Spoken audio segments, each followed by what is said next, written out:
मंडळी, लग्नानंतर होईलच प्रेम या मालिकेचा आजचा म्हणजे 18 ऑगस्टचा भाग तुम्ही बघत आहात. आजचा हा भाग जरा उशिरा आला आणि प्रेक्षकांनो, दीपकने एक अंदाजाप्रमाणे पलटी मारली आहे बरं का. तो निर्लज्जच निघाला आणि त्याने वसुआत्याकडूनच दिली आहे सगळी काही जबानी.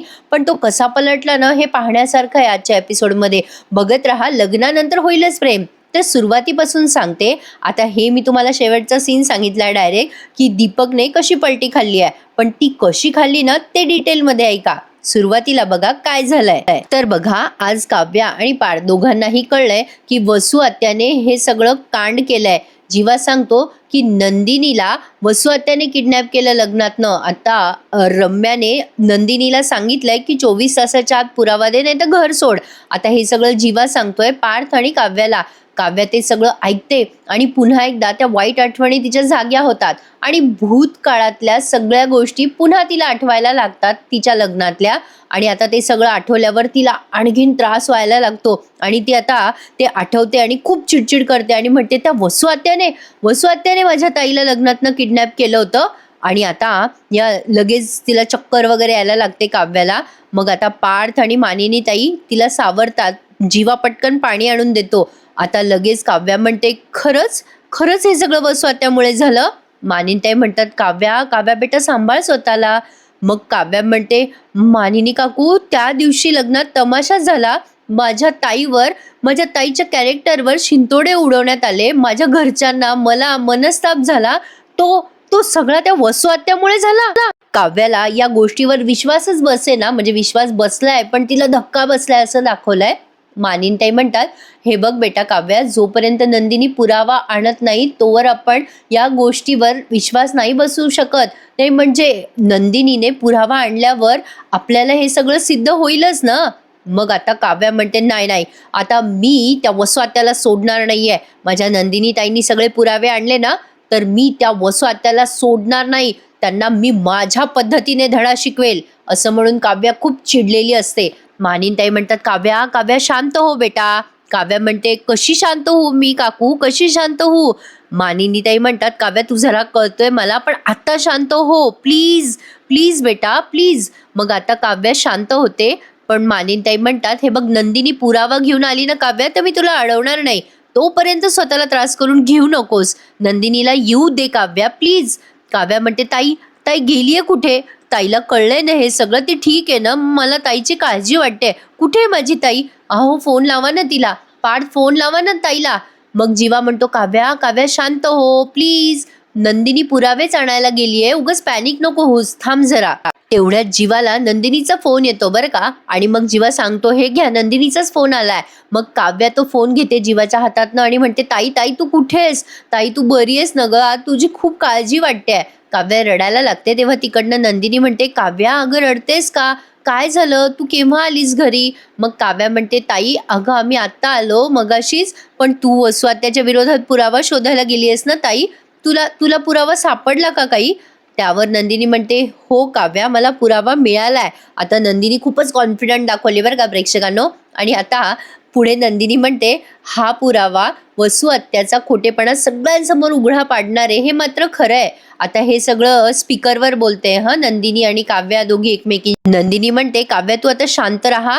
तू मी यायच्या आधी काही वेडवाकडं करायचं नाहीस, शांत राहायचं. काव्या म्हणते हो ताई मी शांत आहे. मग जीवा काव्याच्या हातातनं फोन घेतो आणि म्हणतो नंदिनी तू कुठे आहेस? मी तुला घ्यायला येतो, प्लीज मला सांगशील का तू कुठे आहेस? आता नंदिनी म्हणते नाही जीवा, तुम्ही मला घ्यायला येऊ नका, मी घरी पोहोचेलच थोड्याच वेळात. असं म्हणून आता तिने फोन ठेवून दिलाय. आता सगळ्यांनाच टेन्शन आलंय घरच्यांना की नंदिनीला नेमका पुरावा तरी काय मिळाला असेल. पण वसु आत्या सॉलिड पोहोचलेल्या निघाल्या प्रेक्षकांनो. त्यांनी दीपकला ऑलरेडी मॅनेज केलंय. पण कितीही कांगावा केला वसु आत्याने तरी त्यांचं सत्य बाहेर आल्याशिवाय राहणार नाहीये. फक्त ना प्रेक्षकांनो, त्यांनी हे सत्य बाहेर आणायला जास्ती लांबवू नये. आता आलाच आहे ना विषय समोर, तर पटकन क्लिअर करावा, एवढंच काय ते म्हणणं आहे. पण आता पुढे बघा काय होतं.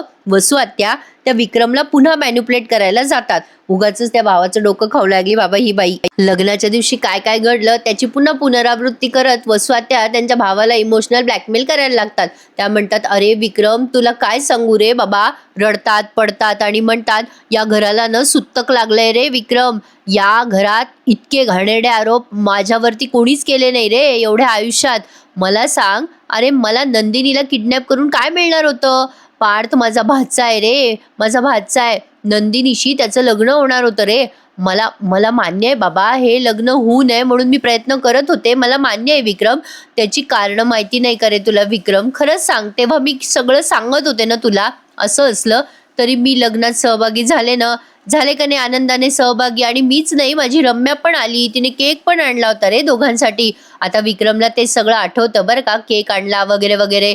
मग आता लगेच रडायला लागतात वसुआत्या आणि म्हणतात, काय करू विक्रम, अरे काय घाणेरडे आरोप केले जात आहे रे या घरात, मी नाही राहणार बाबा या घरात. इतकं मनापासून केलं तरी. आता विक्रम म्हणतात, नाही नाही ताई तू कुठेही जायचं नाहीये. हे बघ वसुताई, माझा तुझ्यावर पूर्ण विश्वास आहे, तू काही केलेलं नाहीये. त्या नंदिनीचा गैरसमज झालाय काहीतरी, काहीतरी कळलं कुठून तरी आणि मुगाचच तुला बोललीये वाटेल तसं. तू नको टेन्शन घेऊ, ती येईल तुझी माफी मागायला तिला खरं कळल्यावर. वसुआत्या म्हणतात, अरे विक्रम पण व्हायची ती बदनामी झाली ना रे बाबा माझी. तुला सांगू का, आपलीच मुलं जेव्हा आपल्यावर डाग लावायचा प्रयत्न करतात ना, तेव्हा मेल्यासारखं होतं रे विक्रम, मेल्यासारखं होतं. त्यावर लगेच हे विक्रम म्हणतात, नाही ताई अगं शांत राहा, अगं असं नको विचार करूस तू, शांत राहा बरं. मग या लगेच वसुआत्या म्हणतात, हो विक्रम, फक्त तुझ्यासाठी शांत आहे रे मी या घरात, फक्त तुझ्यासाठी, फक्त तुझ्यासाठी मी शांत आहे रे विक्रम. पण मला एकटं नको पडू देऊ रे विक्रम, एकटं नको पडू देऊ. लगेच ते विक्रम बहिणीला जवळ घेतात आणि म्हणतात, नाही ताई तू एकटी नाही आहेस या घरात, मी आहे ना तुझ्यासोबत. आणि वसुआत्या अशा हसत असतात बघा. अरे बापरे प्रेक्षकांनो, काय मिळतं हो असं वागून, कठीणच आहे बाबा हे. असं काही बघितलं ना की मालिका नको बघायला असं वाटायला लागतं कधी कधी मला. असो, काय म्हणणार, आयुष्यातही असे बरेच लोक बघायला मिळतात, हे पण खरं आहे. तर बघा आता पहाट झाली आहे आणि ही रम्या मोठ्या मोठ्याने घंट्या वाजवायला लागते. सगळेजण टेन्शनमध्ये येतात, काय झालं आता. नंदिनीची बॅग पण भरून घेऊन आली आहे बरं का ती. किती अतिशोक्ती वाटली बघा या सीनमध्ये. मानिनी ताई म्हणतात, काय गं अगं हे केवढ्याने घंट्या वाजवती, त्रास होतोय ना आम्हाला. रम्या म्हणते, अगं ए मामी, तुला या घंटीचा त्रास होतोय पण आमच्यावर खोटे आरोप झाले त्याचा त्रास किती होतोय आम्हाला. हे घे ग, ए काव्या तुझ्या बहिणीची बॅग. उंबरठा ओलांडून आली होती ना ती या घरामध्ये, आज तिचा शेवटचा दिवस आहे या घरात. आज तिची पाठवणी करते की नाही बघच. भरली वेळ तुझ्या बहिणीची. 24 तासात आरोप सिद्ध करणार होती ना तुझी बहीण. कुठे आहे ते पुरावे तिचे, आणि कुठे आहे तुझी बहीण? गायब झाली ती. माझ्या आईवर खोटे आरोप करून पळून गेली काय ती? त्यावर काव्या म्हणते, ए रम्या, आरोप तुझ्या आईवर केले माझ्या बहिणीने, माझ्या नंदिनी ताईने. माझी नंदिनी ताई पुराव्यासकट इथे हजर होईल. काव्या रम्याच्या हातातली घंटी ओढून घेते आणि वसुआत्याजवळ जाऊन म्हणते, ओ आत्या, अजूनही वेळ गेलेली नाहीये, ही घंटी देवाजवळ वाजवा, प्रार्थना करा देवाला की तुमच्या बाबतीत जे काही होणार आहे ना ते नाही, म्हणजे तुम्ही हे जे काही करून ठेवलंय ना ते जर सिद्ध झालं तर तुमच्या बाबतीत ही काव्या काय करेल ना ते सांगता येणार नाहीये. आता वसुआत्याला ही धमकी देते काव्या. मग लगेच रम्या म्हणते, ए काय ग ए काव्या, खूप बोललीस माझ्या आईला. कुठे आहे तुझी बहीण ते सांग आधी. काल मोठी टेचात बोलून गेली होती ना 24 तासात पुरावे आणेल. कुठे कुठे पुरावे, कुठे ती नंदिनी सांग. 24 तास संपायला 5 मिनिटं बाकी आहे, नंदिनी तर कुठे दिसत नाहीये. कुठे पुरावा?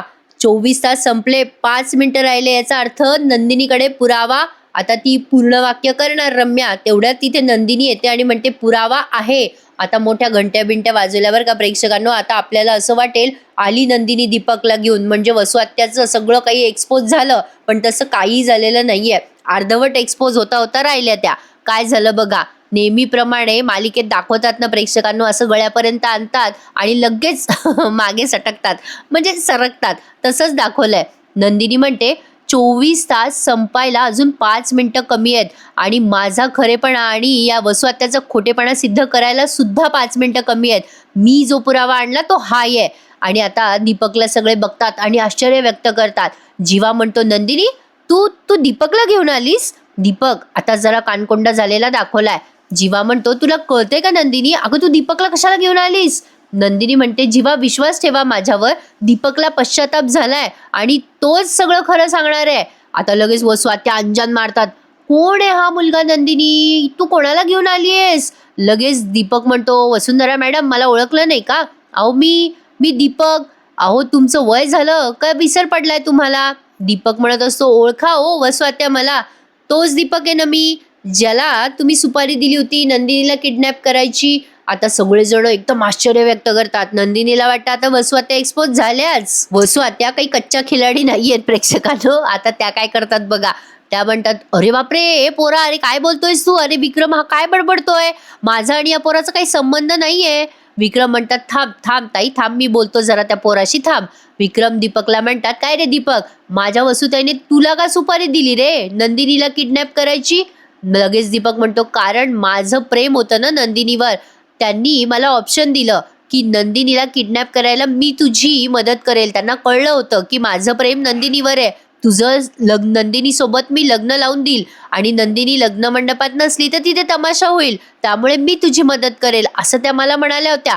लगेच वसु तिथे कांगावा करतात आणि म्हणतात, अरे बापरे काय खोटं नाटं बोलता रे, मी असं काहीही बोललेली नाहीये. विक्रम मी खरं सांगते, मी काहीही बोललेली नाहीये असं. आणि विक्रम मला सांग की मी जर याला सांगितलं होतं नंदिनीला किडनॅप कर, तर मग हा आज नंदिनीकडनं कसं काय बोलतोय? विक्रम मानिनी हा त्याच्या बाजूने म्हणजे या नंदिनीच्या बाजूने बोलतोय हा मुलगा, म्हणजे नंदिनीने त्याला ब्लॅकमेल केलं असणार, नाही तर काहीतरी आमिष दाखवलं असणार, म्हणूनच हा बोलतोय असं. नंदिनी चिडते आता आणि म्हणते, ओ वसु दुसऱ्यांना ब्लॅकमेल करायचे, आमिष दाखवायचे असे घाणेरडे विचार तुमच्या मनात येतात, आमच्या मनात नाही येत. नंदिनी पुढे म्हणते, राहिला प्रश्न दीपकने माझ्या बाजूने बोलण्याचा, तर आत्या माणसं बदलतात बरं का. वाईट माणसं चांगली वागायला लागतात आणि चांगली माणसं वाईट वागतात, जशा तुम्ही आहात. दीपक माझ्या बाजूने बोलतोय कारण त्याला त्याच्या चुकांची जाणीव झाली आहे आज आत्या. आणि आता बोला सगळ्यांनी, या आत्याचं काय करायचं? मानिनीताई म्हणतात, बोला ना आता, बोला वसुताई. अहो आता तुम्ही काहीच कांगावा करत नाही आहात की मी असं काही केलं नाहीये, मी काहीच केलेलं नाहीये म्हणून. लगेच वसु म्हणतात, विक्रम अरे बोल काहीतरी, अरे काय हे सगळं, का माझ्यावर आरोप लावतीये तुझी सून? विक्रम म्हणतात, अगं ताई बस कर आता. अगं त्या पोरानं स्वतःच्या तोंडानं सांगितलं ना की तूच सांगितलं होतं नंदिनीला किडनॅप करा म्हणून. अगं ताई आता तरी कबूल कर की तूच नंदिनीला किडनॅप केलं होतंस. पण आता लगेच रम्या म्हणते, मामा अरे काहीतरीच काय बोलतोयस तू? अरे तुला का कळत नाहीये, या नंदिनीने फूस लावली असणार आहे या दीपकला. तिने सांगितलं असेल की तू असं जाऊन सांग म्हणून, कारण या दीपकचं आणि नंदिनीचं. आता ती पुढे नंदिनीच्या कॅरेक्टरवर काही बोलणार, रम्या तेवढ्याच जीवात चिडतो आणि म्हणतो, ए रम्या चुप बैस, काय बडबडतेस ग, तुला काही कळतं का? गप्पा बस ना, मोठी माणसं बोलतायत ना, मग तू कशाला मध्ये मध्ये बोलतेस ग? गप्पा बस, मध्ये मध्ये बोलू नकोस. रम्या आता जीवावर ओरडते आणि म्हणते, का बोलू नको मी मध्ये? ए जीवा, आता इथून पुढे बाजी पलटते बर का. आता काव्या समोर येते आणि म्हणते, रम्या आता मी तर वसु आत्याला सोडणार नाहीये. आता पुढे काव्या काही बोलणार रम्याला, तेवढ्यात या दीपकला कोणाचा तरी फोन येतो आणि त्याच्या म्हणजे खिशातनं एक चिठ्ठी बाहेर पडते बर का. आणि रम्या लगेच त्या चिठ्ठीकडे बघते आणि म्हणते, काय रे दीपक, काय आहे हे, काय पडलंय तुझ्या खिशातनं? आता तो दीपक म्हणतो, काही नाही. रम्या म्हणते, काही नाही तर मग लपवतोयस का? दीपक आता जामीन केलेली ती चिठ्ठी लपवत असतो, त्याच्याकडे ते अर्ज असतो ना, तो लपवत असतो. आता ही रम्या त्याच्या हातातनं हिसकावते आणि म्हणते, लपवतोयस काहीतरी, चल दाखव इकडे काय आहे तुझ्या हातात. आता रम्या ते सगळं वाचते आणि म्हणते, अरे बापरे मामा, हे बघ, या नंदिनीने या दीपकची जामिनावर सुटका केली आहे, या नंदिनीची सही पण आहे खाली. जीवा म्हणतो, काय? आता लगेच मानिनताई म्हणतात, नंदिनी तू याला सोडवलंस? रम्या म्हणते, हो मामी, बघ ह्या कागद बघ जामिनाचाच आहे आणि नंदिनीची सही सुद्धा आहे खाली. आता रम्या सगळी बाजी पलटवून टाकते आणि म्हणते, अच्छा आता लक्षात आलं माझ्या, या नंदिनीने दीपक नावाचा पुरावा इथे प्लॅन करून आणलाय. म्हणजे दीपकची साक्ष मिळवण्यासाठी तिने मुद्दाम याला जामिनावर सोडला, तर माझ्या आईला खोटं ठरवण्यासाठी हिने डील केलंय दीपक सोबत. नंदिनी चिडते आणि म्हणते, ए रम्या वाटेल ते बोलू नकोस, मी असं काहीही केलेलं नाहीये. मग विक्रम म्हणतात, नंदिनी म्हणजे तू दीपकला जामीन मिळवून दिला नाहीस का? नंदिनी म्हणते, हो बाबा मी त्याला जामीन मिळवून दिलाय, पण. लगेच रम्या म्हणते, पण काय पण? अगं जे काही झालं त्यात तू सामील आहेस नंदिनी. अच्छा, म्हणजे तुझा इंटरेस्ट आहे या दीपकमध्ये, म्हणूनच तू हे सगळं केलंस ना, मुद्दाम केलंस ना तू नंदिनी. अगं या जीवाने आणि पार्थने फोडलं होतं ना दीपकला, तुझ्याशी तो वाईट वागला म्हणून आणि तू जाऊन त्याचा जामीन करून आली. नक्कीच तुझा स्वार्थ आहे नंदिनी. नंदिनी म्हणते रम्या माझा काहीही स्वार्थ नाहीये. दीपक स्वतः माझ्या बाजूने बोलायला तयार झाला कारण त्याला त्याच्या चुकाची जाणीव झाली. त्याने मला रिक्वेस्ट केली की मला चांगलं आयुष्य जगायचंय नंदिनी, तू केस मागे घे. त्यावर मी एवढंच म्हणले त्याला की शक्य नाहीये, फार फार तर मी जामीन मिळवून देईल तुला. जे त्याने मान्य केलं. आमच्यात कुठलंही डील झालेलं नाहीये. हवं तर विचारा तुम्ही दीपकला. लगेच रम्या म्हणते विचारते ना, विचारणारच आहे, पण मी नाही विचारणार. माझ्या आईचे कमिशनर मित्र आहेत, तेच दीपकचा समाचार घेतील. साम दाम दंड भेद सगळं वापरतील ते आणि या दीपकला बरोबर विचारतील. नंदिनी म्हणते हो बोलव ना, बोलव, कर नाही त्याला डर कशाला, बोलवा, खुशाल बोलवा कमिशनरला. आता तो दीपक कसा पलटतो बघा. तो म्हणतो ए ए ए नंदिनी, हे पोलीस वगैरे कशाला ग, हे आती होतंय आता नंदिनी, तू मला काय सांगितलं होतंस. नंदिनी म्हणते अरे दीपक तू कशाला काळजी करतोय, तुला काही होणार नाही ना. आता दीपक बघा कसा बोलतो सगळ्यांसमोर. तो म्हणतो ए नंदिनी, मला तू जे सांगायला सांगितलं होतं ना ते मी सांगितलंय सगळ्यांसमोर, पण आता पोलीस आले ना तर मी तुझी साथ देणार नाहीये. आता तो जेव्हा असा बोलतो तेव्हा सगळ्यांनाच नवल वाटतं ना की हा काय पलटला, म्हणजे इथे नंदिनीच खोटी ठरली ना प्रेक्षकांनो. याचा अर्थ काय झाला की नंदिनीनेच याला प्लॅन करून घरात आणलंय. रम्या आता नंदिनीकडे कशी बघायला लागते बघा. नंदिनीच्या तर पायाखालचीच जमीन सरकली आहे. म्हणजे नंदिनीने चांगुलपणा दाखवला, या दीपकला सोडवलं, तर हा दीपक तिच्यावरच उलटला बघा. कसा निघाला ना हा दीपक. बिचारी नंदिनी फसलीच. याच्यासाठी अति चांगुलपणा दाखवायला कधीच जाऊ नये प्रेक्षकांनो. कलियुग आहे आणि या आजकालच्या जगात हा चांगुलपणा आपल्यावरच उलटतो बरं का. त्यामुळे सगळ्या गोष्टींचा सारासार विचार करावा आणि मग निर्णय घ्यावा. म्हणजे एक मालिका आहे, निमित्त आहे मालिका, पण सहज आपलं मनात आलं म्हणून शेअर केलं बरं का. आता दीपक तिच्यावर पलटलाय, नंदिनीच्या पायाखालची जमीन सरकली आहे. नंदिनी म्हणते काय बोलतोयस तू हे दीपक, कळतंय का तुझं तुला तरी. आता ते विक्रम पण पाहतच राहतात, जीवा बघतच राहतो. काव्याला पण उमजे नाही, काय चाललंय सगळं. लगेच वसू आत्या म्हणतात काय तुला सांगायला सांगितलं म्हणजे, बघा बघा काय बोलतोय हा दीपक. लगेच विक्रम म्हणतात नंदिनी हा काय प्रकार आहे. नंदिनी म्हणते अहो बाबा मलाच कळे ना, हा असं काय बोलायला लागलाय अचानक. ए बाबा ए दीपक, अरे काय बोलतोय तू, कळतंय का तुझं तुला. त्यावर लगेच रम्या म्हणते तुला नाही कळत आहे नंदिनी, पण मला सगळं कळतंय, थांब मी विचारते या दीपकला. असं म्हणून रम्या आता त्या दीपकची कॉलर धरते आणि म्हणते काय रे ए दीपक, काय बोलला रे तू आता. जे सांगायला सांगितलं होतं ते बोललो, म्हणजे या नंदिनीने तुला आता काय सांगायला सांगितलं होतं सगळ्यांना. चल सांग, बोल सगळ्यांसमोर, काय सांगितलं होतं नंदिनीने तुला सगळ्यांना सांगायचं, काय सांगितलं होतं. खरं खरं सांग दीपक, बोलतो का नाही. असं म्हणून ती जोरात त्याच्या कानफटीत मारते आणि आता दीपक सगळं खोटं बोलायला लागतो प्रेक्षकांनो. बापरे, दीपकचं शेपूट वाकडं ते वाकडंच राहिलं. आता बघा हा दीपक म्हणतो हो हो सांगतो, सगळं खरं खरं सांगतो. मला नंदिनीने सांगितलं होतं की वसुंधरा मॅडमच्या विरोधात खोटी साक्ष दे. आणि आता इथे ना प्रेक्षकांनो त्यांनी भगवद्गीतेचा श्लोक वगैरे ऐकवलाय बरं का. म्हणजे मी आत्ताच मगाशी म्हणलं ना कलियुग आहे आणि कोणावर विश्वास ठेवू नये.